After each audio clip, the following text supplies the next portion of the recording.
Radhe Radhe everyone, मैं सोनू स्वागत करती हूँ आपका अपनी वीडियो में। तो बात करेंगे आज कार्तिक मास महात्म्य अध्याय 6 में।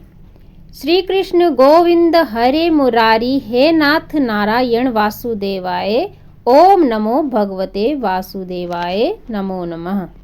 श्री हरि विष्णु भगवान जी के चरणों में नमन करते हुए पाठ शुरू करती हूँ।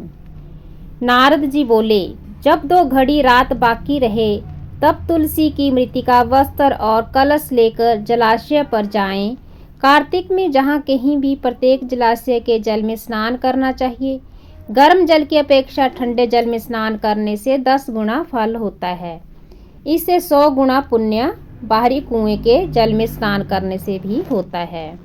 उससे अधिक पुण्य बावड़ी में और उससे भी अधिक पुण्य पोखर में स्नान करने से होता है। उससे 10 गुना झरनों में और उससे भी अधिक पुण्य कार्तिक में नदी स्नान करने से होता है। उससे भी 10 गुना पुण्य वहाँ होता है जहाँ 2 नदियों का संगम हो, और यदि कहीं 3 नदियों का संगम हो जाए तब तो पुण्य की कोई सीमा ही नहीं। स्नान से पहले भगवान का ध्यान करके स्नानार्थ संकल्प करना चाहिए। फिर तीर्थ में उपस्थित देवताओं को क्रमशः अर्घ आचमनी आदि देना चाहिए। अर्घ मंत्र इस प्रकार से है। कमलनाथ आपको नमस्कार है, हे जलाशय भगवान आपको प्रणाम है, हे ऋषिकेश आपको नमस्कार है। मेरे दिए अर्घ को आप ग्रहण करें। वैकुंठ, प्रयाग तथा बद्रिकाश्रम में जहाँ कहीं भी भगवान विष्णु गए वहाँ उन्होंने 3 प्रकार से अपना पांव रखा था। वहाँ पर ऋषि वेद यज्ञों सहित सभी देवता मेरी रक्षा करते रहे। हे जनार्दन, हे दामोदर, हे देवेश, आपको प्रसन्न करने हेतु मैं कार्तिक मास में विधि विधान से ब्रह्म मुहूर्त में स्नान कर रहा हूँ या कर रही हूँ। आपकी कृपा से मेरे सभी पापों का नाश हो। हे प्रभु, कार्तिक मास में व्रत तथा विधि पूर्वक स्नान करने वाला मैं अर्घ देता हूँ। आप राधिका सहित ग्रहण करें। हे कृष्ण, हे बलशाली राक्षसों का संहार करने वाले पान, हे पापों का नाश करने वाले, कार्तिक में प्रतिदिन दिए हुए मेरे इस अर्घ द्वारा कार्तिक स्नान का व्रत करने वाला फल मुझे प्राप्त हो। तत्पश्चात विष्णु, शिव तथा सूर्य का ध्यान करके जल में प्रवेश कर नाभि के बाहर बराबर जल में खड़े होकर विधि पूर्वक स्नान करना चाहिए। गृहस्थ होकर स्नान करना चाहिए। गृहस्थी को तिल और आंवले का चूर्ण लगाकर तथा विधवा स्त्री व यति को तुलसी की जड़ की मिट्टी लगाकर स्नान करना चाहिए। सप्तमी, अमावस्या, नवमी, त्रयोदशी, द्वितीय, दशमी आदि तिथियों को आंवला तथा तिल से स्नान करना चाहिए। स्नान करते हुए निम्न शब्दों का उच्चारण करना चाहिए। जिस भक्ति भाव से भगवान ने देवताओं के कार्यों के लिए 3 प्रकार का रूप धारण किया था, वही पापों का नाश करने वाले भगवान विष्णु अपनी कृपा से मुझे पवित्र बनाएं। जो मनुष्य भगवान विष्णु की आज्ञा से कार्तिक व्रत करता है उसकी इंद्रादि सभी देवता रक्षा करते हैं, इसलिए वह मुझको पवित्र करें। बीजों, रहस्यों तथा यज्ञों सहित वेदों के मंत्र, कश्यप आदि ऋषि आदि देवता मुझे पवित्र करें। अदिति आदि सभी नारियां, यज्ञ, सिद्ध, सर्प और समस्त औषधियां व तीनों लोकों के पहाड़ मुझे पवित्र करें। इस प्रकार कहकर स्नान करने के बाद मनुष्य को हाथ में पवित्री धारण करके देवता के, ऋषि, मनुष्यों तथा पितरों का विधि पूर्वक तर्पण करना चाहिए।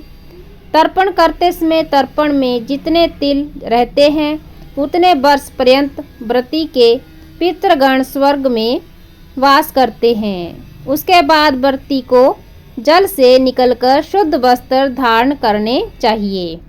सभी तीर्थ के सारे कार्यों से निवृत्त होकर पुनः भगवान विष्णु का पूजन भी करना चाहिए। सभी तीर्थों के सारे देवताओं का स्मरण करके भक्ति पूर्वक सावधान होकर चंदन, फूल और फूलों के साथ भगवान विष्णु को फिर से अर्घ देना चाहिए।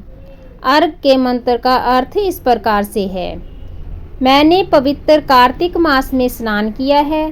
हे विष्णु, राधा के साथ आप मेरे दिए अर्घ को ग्रहण करें।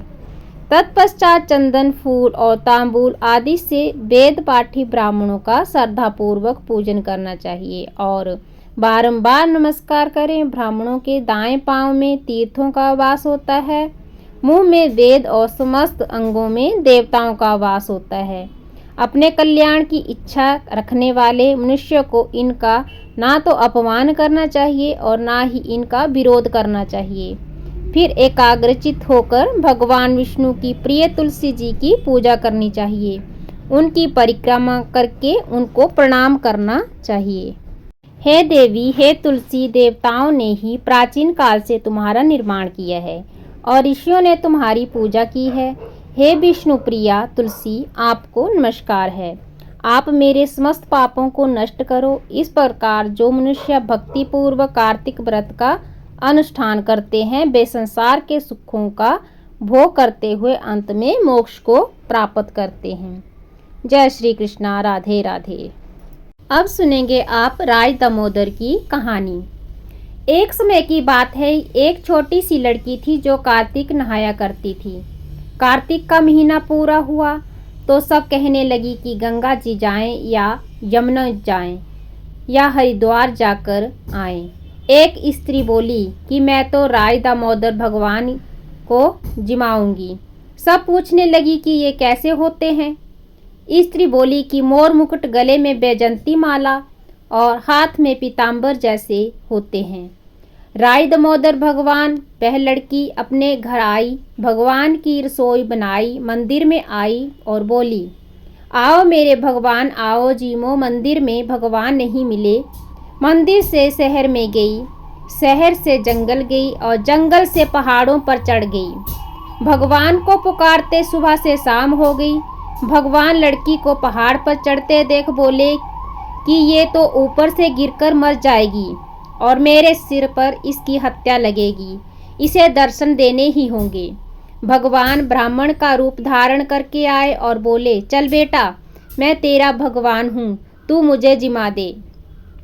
लड़की बोली कि नहीं, तुम मेरे भगवान नहीं हो। ब्राह्मण बोला कि तेरे भगवान कैसे हैं? उसने कहा, मेरे भगवान मोर मुकुट वाले, गले में बैजंती माला पहने हुए और हाथ में पीताम्बर लिए हुए हैं।